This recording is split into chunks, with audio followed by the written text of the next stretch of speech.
Autoline Daily is brought to you by Bridgestone, passion for excellence.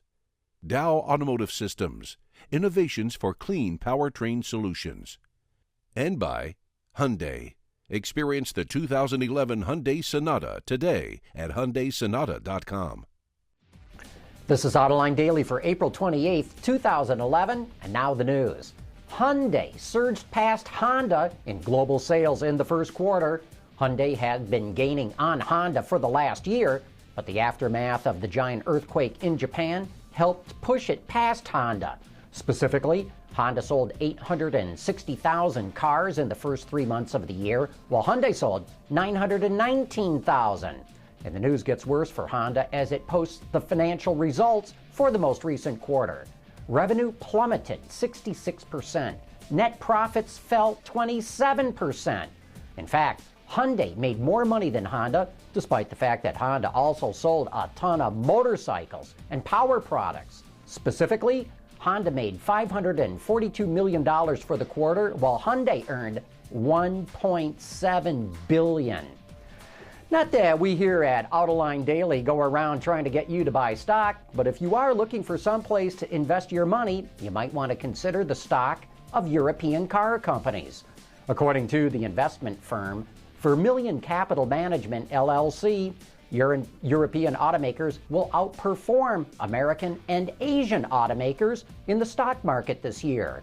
Vermilion says that the Japanese earthquake pulled down all automotive stocks, so now it's very bullish on BMW and Volkswagen in particular, while Daimler, Renault, Fiat, PSA, Porsche, and Volvo all look pretty good.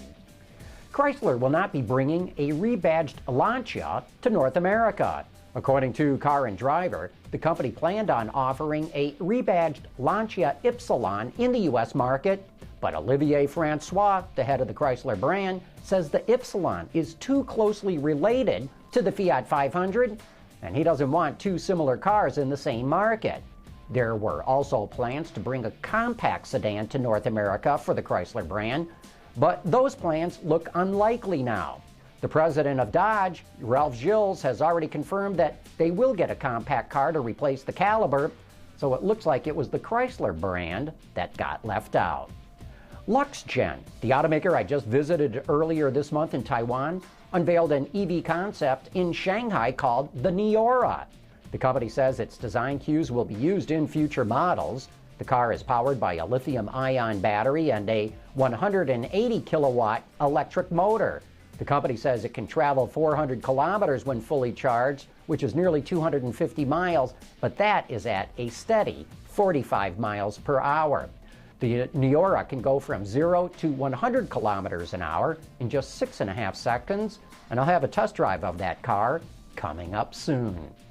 The U.S. government is downsizing the vehicles in its fleet, that is.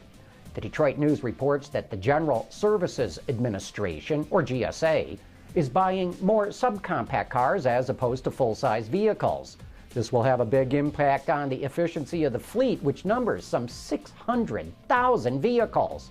Fuel economy is estimated to improve by 21% this year to 23.4 miles per gallon, and that's up from 19.1 mpgs today.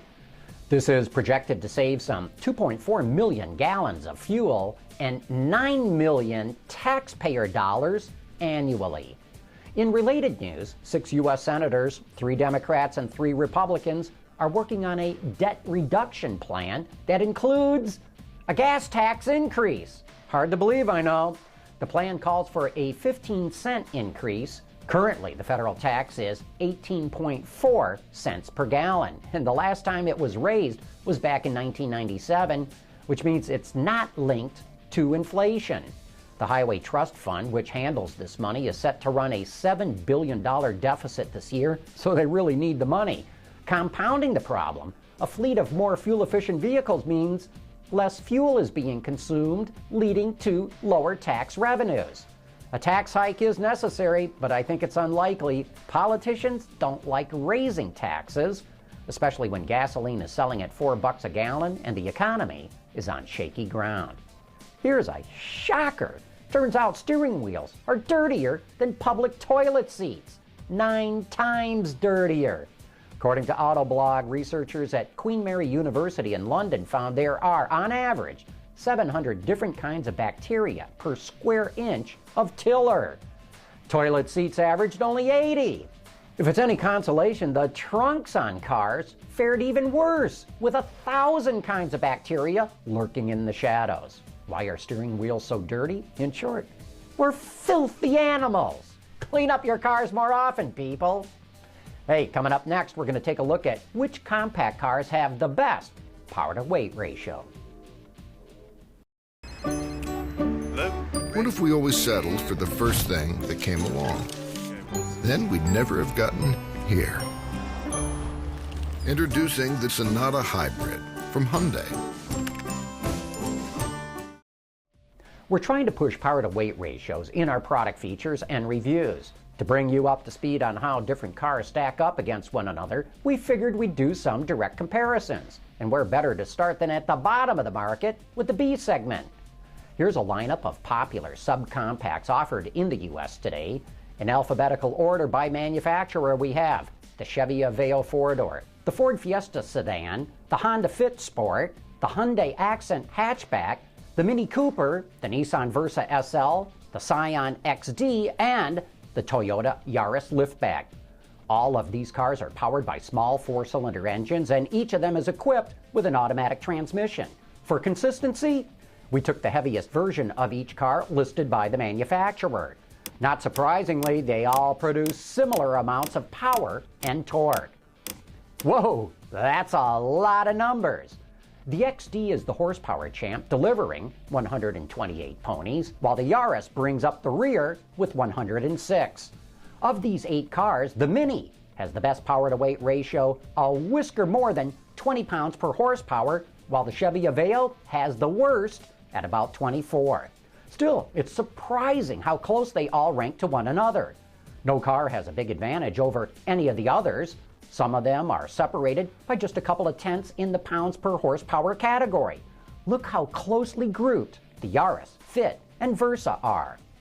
From performance cars to minivans, look for more direct vehicle comparisons like this one in the future, because it's going to be real interesting to see how other groups of vehicles stack up to the B segment and to one another. Hey, don't forget to tune in to Autoline After Hours tonight at 7 p.m. Eastern Time. Our guest tonight is Chris Theodore, who played a key development role in the Dodge Viper and the Ford GT, and has now come up with a rolling chassis that he sees as ideal for electric cars. Join me and the auto extremist, Peter Del Lorenzo, tonight for the best insider discussion in the business. And that's today's report on the top news in the global automotive industry. Thanks for watching. We'll see you tomorrow.